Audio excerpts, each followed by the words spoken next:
What's going on, YouTube?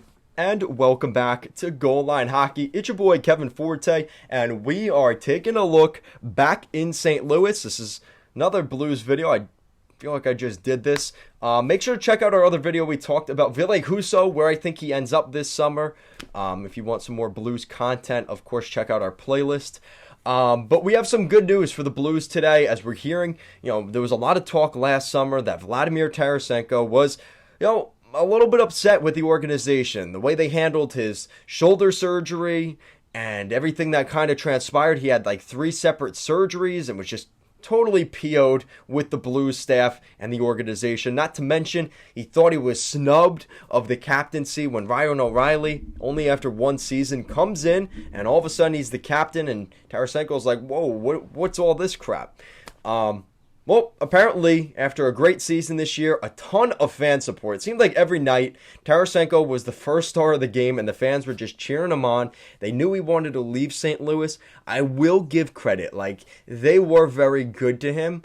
I'm not a fan of what they did in the postseason at Calgary, but again, that's a small minority of the fan base, but they are very rabid, a very rabid fan base out there in Missouri. But we've been hearing some good news here, and that is, it has been whispered that Tarasenko wants to remain with the Blues. So last year, I remember making a video during last summer about the potential bidding war on the East Coast for Vladimir Tarasenko. The Devils, Islanders, and New York Rangers were all vying for the prospect of getting Tarasenko, and it got to the point where all 3 of the teams kind of priced each other out. The Islanders were looking at him. Then all of a sudden, the Devils were in the mix because they thought, all right, well, maybe we could try and get this guy. And then the Rangers might have jumped in, gave a better offer, and then said, no, we don't want to make the trade. And then all of a sudden, well, no, St. Louis wants this value because that's what's available. And next thing you know, Tarasenko doesn't get traded. And from Ben Fredrickson, he brings up the point that he thinks Tarasenko does want to stay. Even during this season, we heard Tarasenko still wants a trade. He still wants a trade, but he's going to do the right thing, right? He requested a trade, wants to leave, but he's going to go out there and play, unlike some other guys, right? Again, different circumstances around the league, but I thought that was really nice that he did that. And he's like, yeah, you know what? Some tough things. Time is sometimes the best thing. Enough time has gone by, and he said, you know what? I do like it in St. Louis. This is a good hockey team, and had it not been for those pesky Colorado Avalanche, we might be talking about a really good Cinderella run from the St. Louis Blues if things fell the right way. So they have some big decisions coming up. We have to do a whole video about the Blues this summer because next year is huge for this organization. Like, when I talk about huge, and this one is just, so right now you're looking at, so we've got Tarasenko, right? $7.5 million. That comes off the books next year. Ryan O'Reilly, his money comes off the books as well. Jordan Kyrou, Robert Thomas, Ivan Barbashev, Nathan Walker, Logan Brown, Alexei Torchekov, Tyler Bozak, oh God, and David Perron. We're going to talk about Perron in a second, but their only UFAs this year are Bozak and Perron. Now, Bozak at 36 years old, I'm expecting him to announce his retirement very shortly. I think that's it for Bozak. He won his Stanley Cup. He got his cup ring with the Blues in 2019. And he also was with the Maple Leafs for a very long time before that. So I think Bozak's done. David Perron, though, at 34 years old, he wants to be back with the St. Louis Blues for next season. And that's according to Elliot Friedman. Yeah, this is a guy, you guys know the story of David Perron, right? David Perron has come back to St. Louis more times than I can count. He's from Sherbrooke, Quebec. And he has been traded around. So he was originally, let me see if I could find this. David Perron was originally a 26th overall pick back in 2007 from the St. Louis Blues. So he was drafted by the Blues, and he's kind of had a weird career since then. He was traded from the St. Louis Blues to the Edmonton Oilers. The Oilers acquired David Perron and a third-round pick in 2015. The Blues acquired Magnus Pajärvi-Svensson, who was a highly regarded prospect at the time, similar to Perron.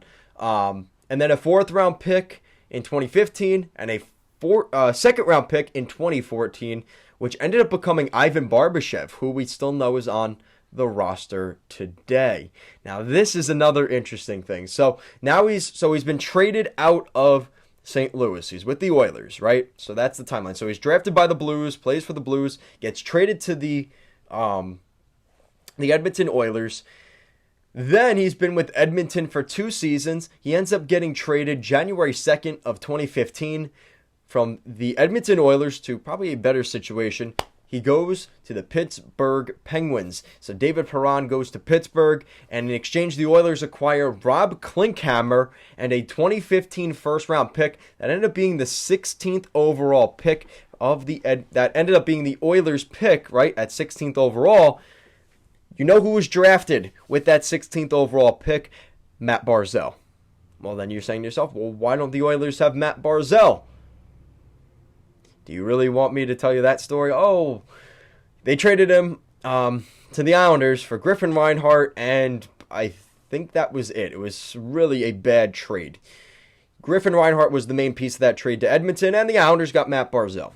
So the Islanders are happy about that. But that was originally the Pittsburgh Penguins draft pick, right, that they traded to Edmonton for David Perron. So now Perron's in Pittsburgh.